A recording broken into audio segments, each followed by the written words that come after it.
We're talking Derby food, and I don't know much about Derby food, but I think Sharon does, so she's here in my kitchen again today.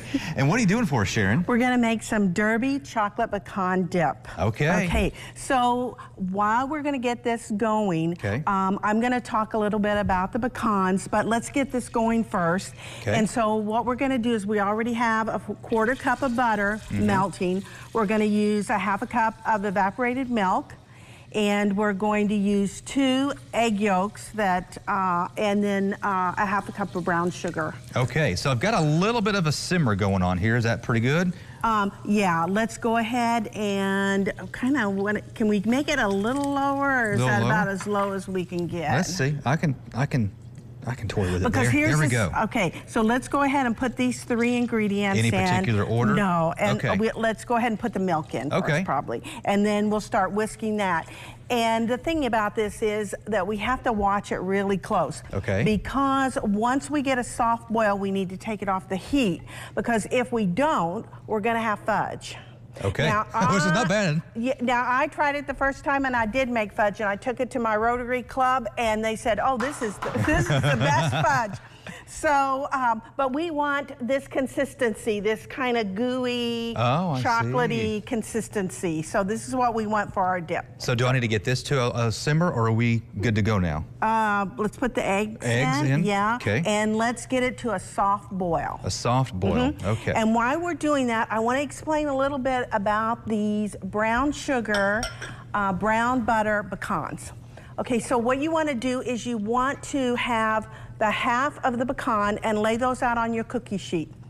You're going to put, let's use about 10 ounces. This is for this recipe that I have. So 10 ounces of pecans, flat. Try not to use chips, because chips don't cook as even as the pecans. Oh, okay, all right. So we're going to put those on. We're going to put them in the oven at 250 for 15 minutes.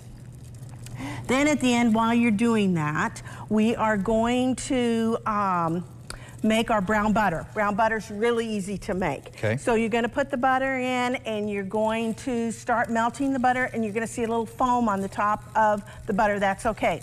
Going to cook it a little longer, and it's going to get light brown. Then you're going to cook it a little longer, and then it's going to be a nice, rich, deep brown, and that has going to have a buttery aroma, and you're going to know when you're ready to go. Okay, we are ready to go. Okay, heat off then, right? All right, so brown sugar in? Yes, brown sugar in. Okay. Mix that up. All right. Now, I'm going to use vanilla. Oh, we could go with bourbon. Yes, but I didn't know, so we're using vanilla on the show. And how much vanilla are we going to say, about a tablespoon? We're going to put a tablespoon in there. Okay. Yes, a Kentucky beverage of your choice maybe in there. Okay. A little bit of Woodford would be good in that, I think. We're going to, well, it would be. It cooks out, Gretchen, it's fine. And then we're going to add the pecans. All right, pecans. So yeah, I mean, this is thickening up, but nothing like fudge like you had mentioned, so I think we got the right setting. And then we're going to add the chocolate. All right. Okay, and then keep mixing. Okay. And then, so the brown butter, so after you get that done, you're going to take the pecans out and put them in a bowl, and then you're going to put your brown butter on there, mix it up really good, and then you're going to use 4 tablespoons of brown sugar.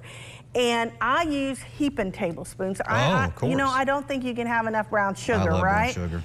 So 4 tablespoons of brown sugar, and you mix that all up in there, and then you put it back on the cookie sheet, put it back in the oven for 15 minutes. Okay. So once you get those done, get a cup of those and chop those up and use it in your dip.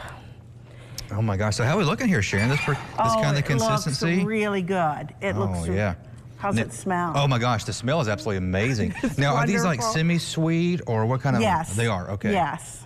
And just use the chocolate chips that you like. There's many different kinds out there. I just made a mess on your runner. That's okay. Sorry. So now what do we do with this here? Okay, so we're going to go ahead and we're going to put this in. And what you want to do, what you want to do is put that in the refrigerator and cool it. Okay. So that gets it thickened up a little bit more too once you get it cool in there. And you're serving this with those cookies over there, right? Yes. So these shortbread cookies, you know, these shortbread cookies most of the time of the year they have a horse on them, and I thought, oh, that is like so cool, right? Yeah? But it's the spring design right now, everywhere. Oh, okay. So if you want your horse cookies, you might want to buy them before the spring. But these are the spring design, a shortbread cookie. And so what we would do is we would just put a little of the what would you call this? What would you call this? Like a dip? It's like a dip. Mm-hmm.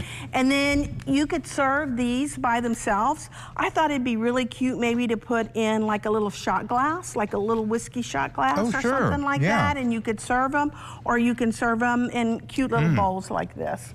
I was expecting a whole lot of sugar. It's not. This is not overpowering whatsoever. No.